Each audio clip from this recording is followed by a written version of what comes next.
Hello, everybody. Welcome to another episode of Transfigured. And this is Sam Tiedemann here with myself. And yes, I just said my real full name. I think that many of you might have known that, or at least there was ways to know that, but I tried to generally avoid using my last name on this channel for some privacy and other related reasons like that. But I am just deciding to use my real name now and removing that layer of secrecy that I had previously. And I'll tell you a little bit why.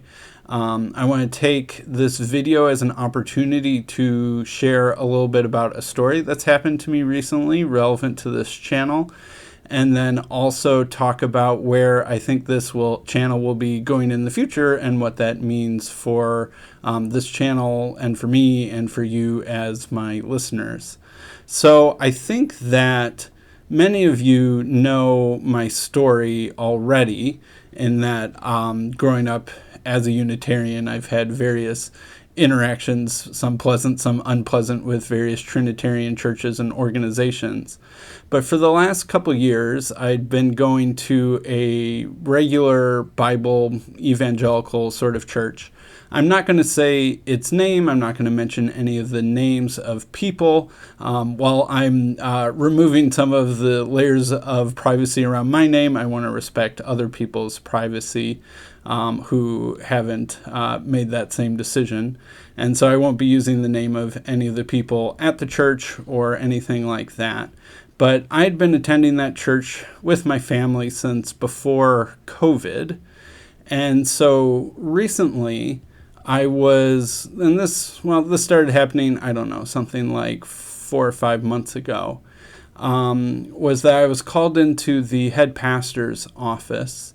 And I didn't know why I was being called in. I honestly thought I was being called in because they needed more help with their growing family ministry work or something like that. I actually didn't have any real preconception of what I was being asked to talk to him about. And he mentioned that he had learned about my podcast, and the elder board had. And the elder board had decided, based off of my podcast, to no longer allow me to play piano at that church. So I'll back up with a little bit of context.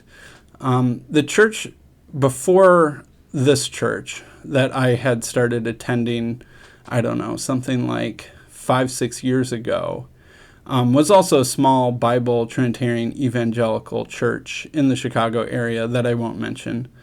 And I had been going there for a while. I had volunteered for the worship band.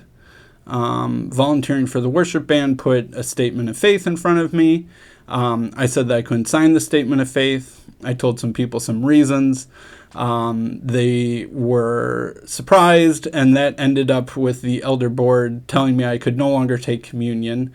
And then my wife and I, we didn't have any kids. Yes, we did have one kid at that time, a baby. My oldest was a baby at that time. We ended up leaving that church. And so after leaving that church, I started attending the church that I was just talking about. I had known the head pastor at that time for many years. I had been on a mission trip with him before. I had done various things associated with the church. He knew my family. I knew his family, etc. And I told him what had happened at the previous church, and he was very kind, very warm, welcomed me with open arms, and said that I was very welcome at his church, that I could play the piano, importantly.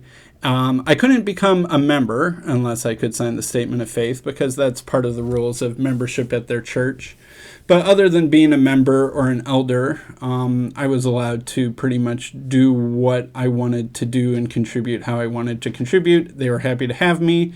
I felt like sort of a member of the church, or at least that I belonged in the church in some sort of looser sense, but maybe not the full official membership sense. But honestly, that was okay for me. It was a good situation. Although that pastor ended up leaving that church and taking a job at a different church, and there was sort of a in-between status for a while that I won't go into. I'm trying to not give too many details, or else it might make it too easy to figure out which church I'm talking about. But eventually there was a new pastor. And this new pastor, I met with him when he first became the pastor. I told him about my non-Trinitarian beliefs and my agreement, that you could call it, with the previous pastor. And he was, more or less okay with that. I think he was caught a little bit off guard, but he said that he was perfectly willing to honor the previous pastor's agreement. I should also say that it was right around that time that I got excommunicated from the previous church and transitioned to this church that I started my podcast. And that's not unrelated. One of the main reasons I started this podcast is that because of that excommunication, I felt a strong impetus that I needed to study the question of the Trinity or the not Trinity in Christology more closely. Because if I was going to be taking strong stances on this that affected my family and, according to some people, affected my salvation, that I should take the question more seriously. And I hadn't really thought about it as seriously for many years. Because it's a tricky topic, both in terms of its complexity and in terms of its sensitivity, it's a little bit hard to have conversations in everyday life with people about it. And so I was sort of caught. I'm like, well, I want to learn about this. I could read a bunch of books by myself, which I did, and I have. But I think that learning is often best done through interaction. And that is really one of the main motivations for starting my podcast, is that it gave me an opportunity to talk to people who were experts on the subject, either through a scholarly credential or just sort of a self-motivated, no official credential. I'm fine with either of those two categories. And that this podcast gave me a chance to think out loud, to receive feedback. I've gotten lots of comments from all of you listeners over the years, some of them more constructive than others, but I'm appreciative of all of them. And that part of this was, the podcast was an opportunity to think out loud in public, but also kind of in private, in a weird sort of mix of public and private, about these topics. And I didn't have some polemical motive. I would say it's not like the motive of my podcast was to convert as many people to a Unitarian Christology as I possibly could. My main motivation was self-learning, honestly, and that anything that could be learned by other people was sort of a happy accident that came along with that. And I did feel like there was sort of a vacuum in the online Christian podcast YouTube space for conversations about the Trinity that were not debates and were not as heated or as aggressive, and to sort of take advantage of a new surge of long-form conversations that were becoming popular in podcasting, and to try and focus on the Trinity. So I did feel like there was a little bit of a niche in the market, but I knew that this sort of topic would never go viral, nor was that my intention. And in fact, there was a weird sort of constraint that I was placing on myself, that I didn't ever want to risk my privacy or anything like that with who I talked to or how I talked to them. And so that sort of meant that I didn't want to get too popular or have too many followers or anything. But I also wanted to have enough to be able to invite the sort of people I wanted to talk to. It was sort of a weird tension. But anyway, that really was the motivation of my podcast. And this whole time I've been sensitive about the label false teacher, because at the church that excommunicated me, when I was saying, guys, why are you excommunicating me? That seems harsh. I was volunteering for the worship band. They said that, well, we considered labeling you a false teacher, which meant that you wouldn't have been allowed in the church at all. And instead, we decided that since you weren't teaching, you would just be excommunicated. And again, excommunicated means literally not being able to take communion. And so I've been sensitive to that label as a false teacher, because certainly back then, even before I had a podcast or before I had appeared on the internet talking about these things, whether on Paul Vanderklay's channel or any other channels, that was certainly not true of me. I wasn't teaching anybody.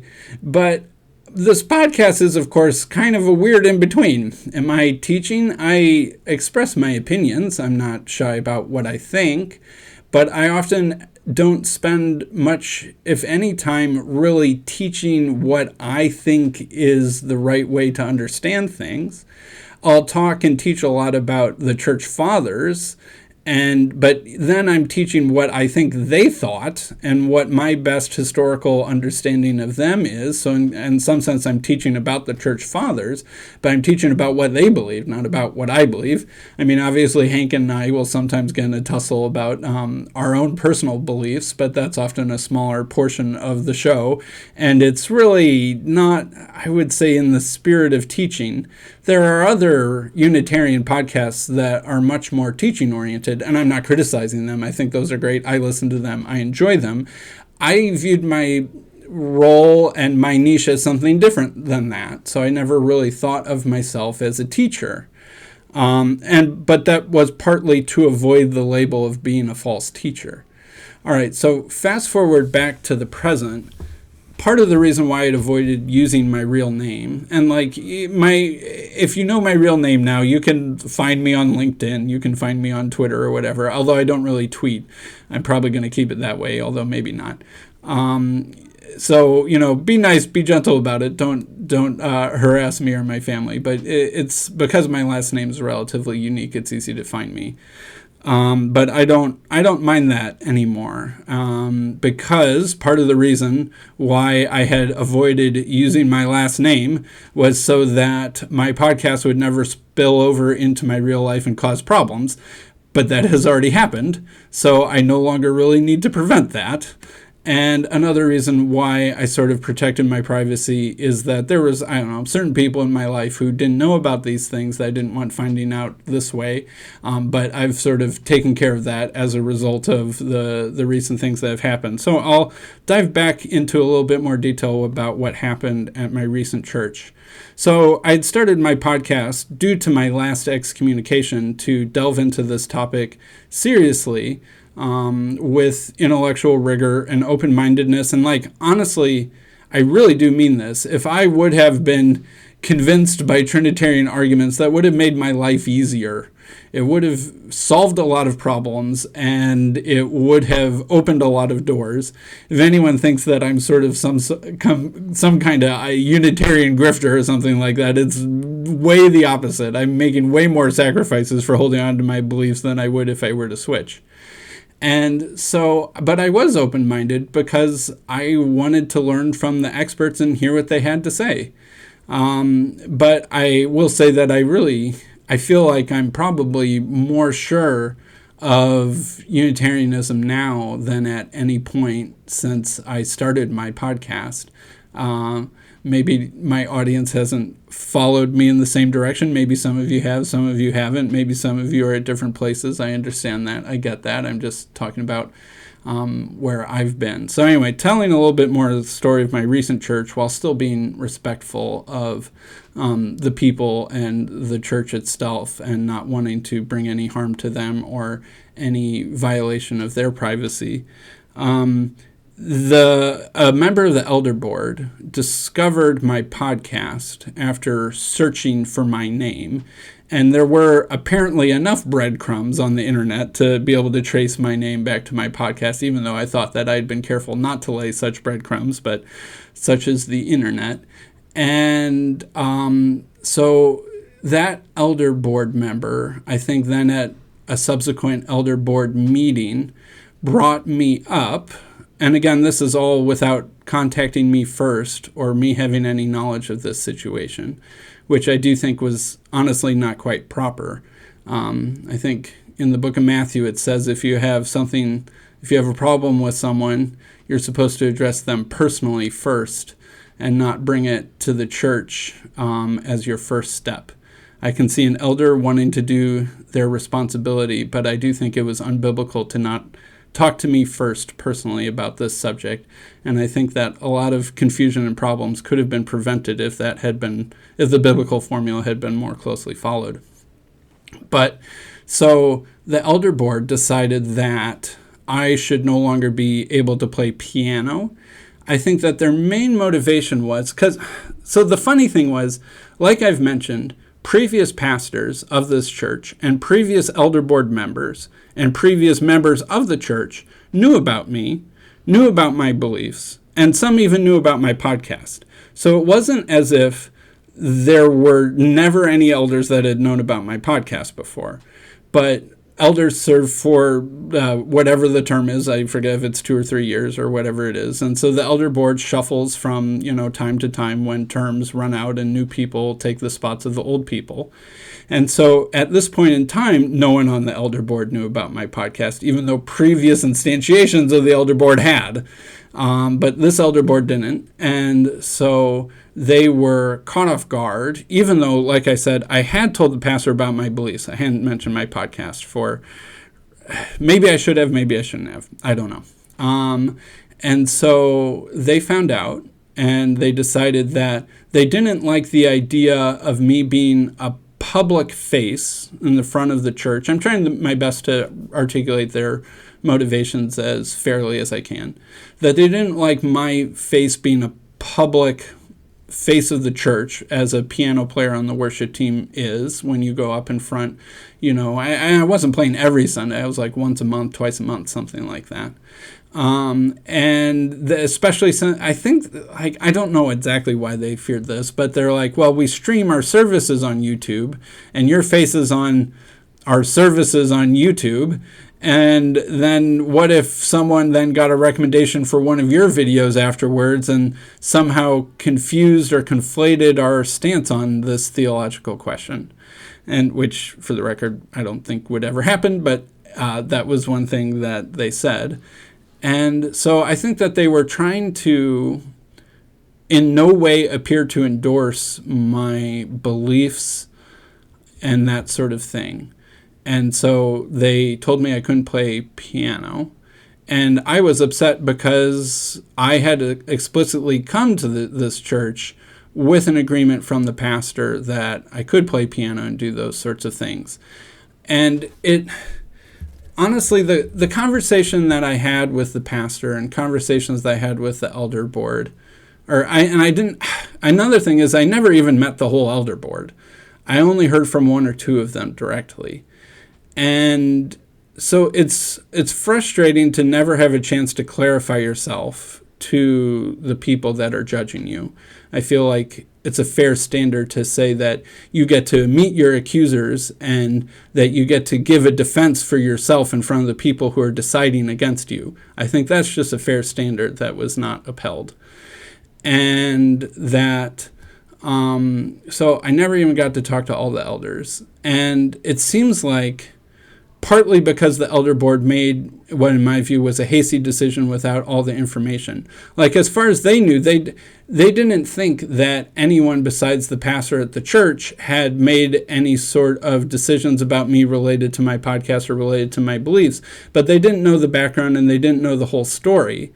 And so they were making it off of a very limited set of information because they didn't talk to me or ask me any questions.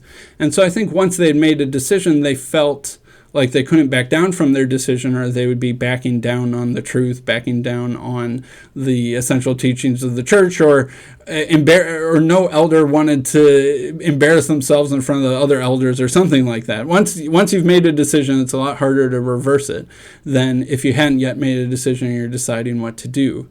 And so I think that was part of what happened.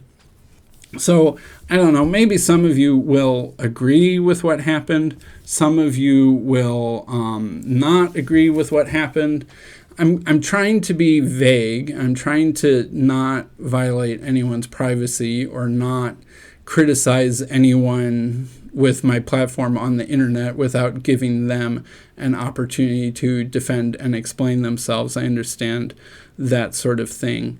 But I'll also say that this conversation took on a different tone when I was talking with the pastor or the various elder board members that I did talk to, that they just felt extremely motivated to make sure that I understood that I was not saved because of my current beliefs, and that they didn't try very hard to convince me of the correctness of the Trinitarian point of view.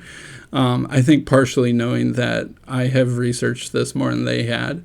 but they also wanted to make a tough stance. And so I get that that's sort of a weird, tricky situation of how do you talk to someone who you think is wrong but knows more than you do.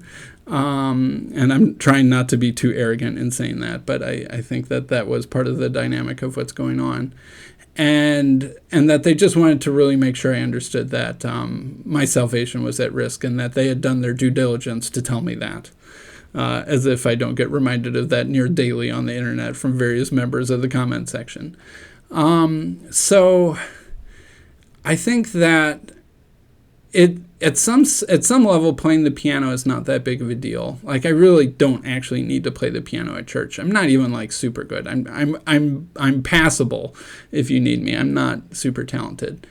But it was sort of like this imaginary line that moved me from a member of a member, quote unquote, unofficial member, I guess, that was in good standing and a respected member of the body of Christ, to someone who was stigmatized and outside that. I think that honestly, I'm not sure if they wanted me to keep going or not. Sometimes they would tell me, yes, please keep coming. Although I think really with the main motivation of, if you hear enough of our sermons, you'll eventually change your mind, which, okay. And I think another one of their motivations was they actually probably did want me to leave because it would just simplify things. But they didn't want to look cruel or mean in the way that previous churches had, I think both for the sake of their own reputation and for my perception of them. And they didn't, I don't know, want to be seen as repeating things that had happened to me in the past. But at the same time, it's just easier not to have me around because it's hard to know what to do with me. And so I think that those complexities just sort of made it feel like it was best for me and my family to leave. I should also add that my wife was serving in the nursery, so literally with infants, like 0 and 1-year-olds, and that her status was put in limbo of whether she could serve in the nursery. So if you think that non-Trinitarians shouldn't be allowed to serve in the nursery, I don't know what to tell you. 0 and 1-year-olds can't understand the Trinity, so but it was weird. They never quite gave her an official stance on that. She just was kind of told she couldn't, but not officially told she couldn't, and the schedule was weird. Anyway, it was one of those things where I think that they wanted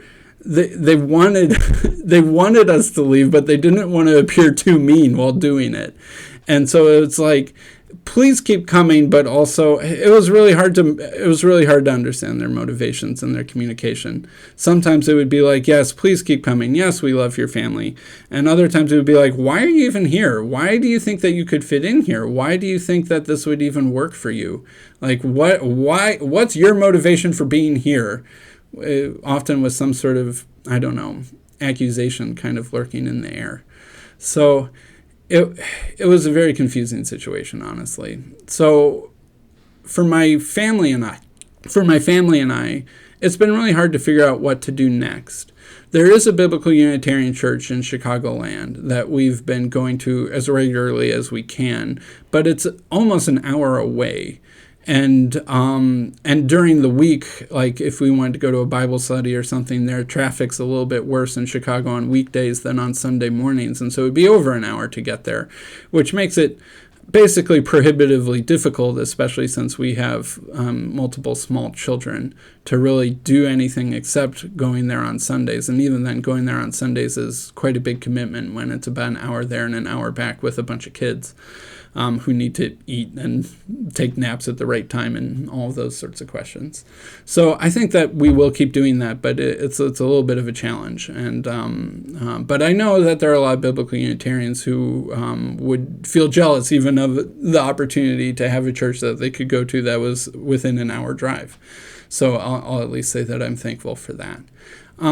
What does this mean for the channel going forward?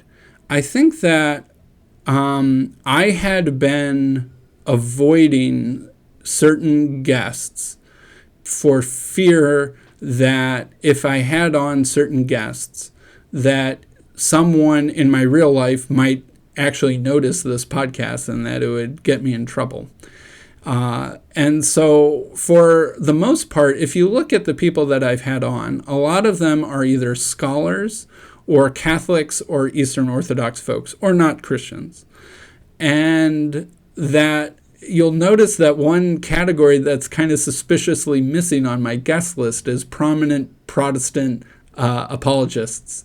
And that is precisely the sort of guest that I feared would bring my podcast to the attention of people in real life that I was trying to avoid having happen. And so I think that since I'm going to use my real name, since I'm acting without the fear of who may know and who may not know at this point, I think that it would be good for me to talk to more Protestants about this. Like, honestly, I kind of enjoy talking to a Catholic or an Eastern Orthodox person about this theological subject, because at some level we both sort of know that neither of us are really going to change each other's mind.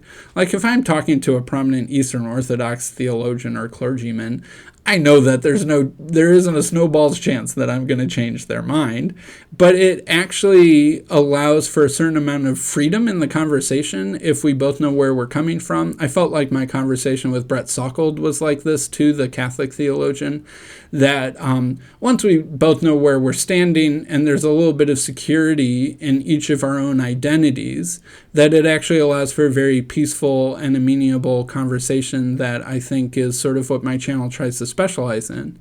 With Protestants, if especially a sola scriptura, very committed to the Bible sort of Protestant, if I'm really challenging their idea of what the Bible teaches, then it's much more of a active situation or something like that, in terms, or there seemingly is a lot more consequence, or it's a lot more real that one of us might have to change our minds. And that can make the conversation a little bit more difficult to have. But I think that really this is a conversation that I need to have. I suppose that there could be people out there wondering, Sam, why would you go to these Trinitarian churches at all?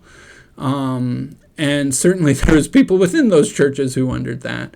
And I think my answer was, at some level, I felt like we really could get along and that we were part of the same thing.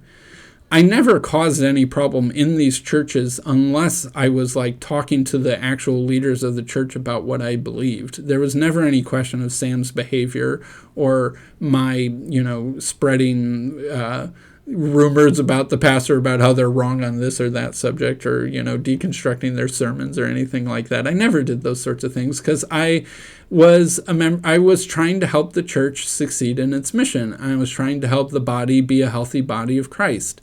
And I felt like I could contribute to that. And at some level, I feel like it is possible to have fellowship and communion across the Trinitarian Unitarian divide within Protestantism. I really do believe that, because I think that it succeeds as long as people aren't focused on the topic. And I really do think that a commitment to the Bible and a commitment to other core ideas can allow for fellowship between people who disagree on this subject in a Protestant context. And but I suppose sometimes that idea is reciprocated by Trinitarians, sometimes it's not. And so I think that, I don't know, I've been burned 3 times, I guess, in this area. And so 3 strikes, I think kind of I'm out. That I'm not saying I won't ever go to a Trinitarian church ever again. And I'm trying not to hold bitterness or anger against people who have made decisions about me in the past. I'm trying to, understand their motivations as fairly as I can, and in any ways that I think they've wronged me, to forgive them and not hold that against them, and to not let my heart be taken over by bitterness or anger or resentment. And I think that that's, it's important for my sake and it's important for their sake. But I really do think that it's probably best for now if I leave Trinitarian churches alone. And I do understand why my podcast makes that tricky, even though I would say that the mission of my podcast is to encourage unity across divisions and not to further divisions. And I think anyone who has watched enough of my episodes can see the spirit in which I engage with people and know that that's true. That I'm not trying to create schisms. I'm not really trying to steal people from one theological camp and move them into another theological camp as my primary motivation. My primary motivation is to foster a spirit of seeking after the truth through dialogue and mutual understanding and respect. And so I felt like, it's funny, a lot of the people at my recent church who were mad at my podcast had never actually listened to any of my podcasts. They just knew about my podcast.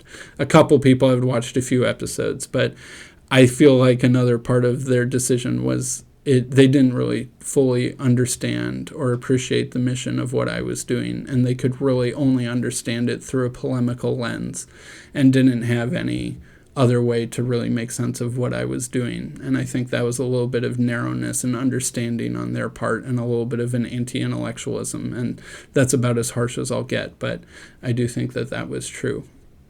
So you may have noticed that I probably didn't post as many videos over the last couple months as I normally do. I kept my Church Father series going with Hank, and had a couple other conversations here and there, but my volume of videos was lower than previously. And honestly, I was sort of letting this situation play out because I had multiple back and forths, multiple meetings with them waiting to decide something, me waiting to react to their decision, stuff like that. And so I wanted to let the situation play out before I address it on my YouTube channel or before. And so that also kind of caused me to not be seeking out new guests in quite the same volume that I normally did. So that was part of what was going on. And so I think that going forward, I will be seeking more conversation with Protestants, both because I don't have to fear who might stumble upon the videos anymore, and also because I think that this conversation of how Unitarian and Trinitarian Protestants can and should get along and have greater respect for each other is something that I feel more urgent and important after this recent thing than I did before. And so if you have any guest ideas or anything like that, let me know. And another thing that I might do now is maybe I don't need to fear teaching. Maybe some of my videos going forward will be more in the vein of teaching and expressing my own ideas, whether on theological, philosophical subjects or certain passages of the Bible or that sort of thing. And so I have some ideas of what I might do about that. So thank you very much, everybody, for listening. I don't know if this video was too overindulgent. I hope I was respectful for the people involved in this story. If any of you are listening and felt like I wasn't, I apologize. But I was doing my best to communicate what happened from my perspective in a way that was gentle and respectful. So thank you very much, everybody, for listening.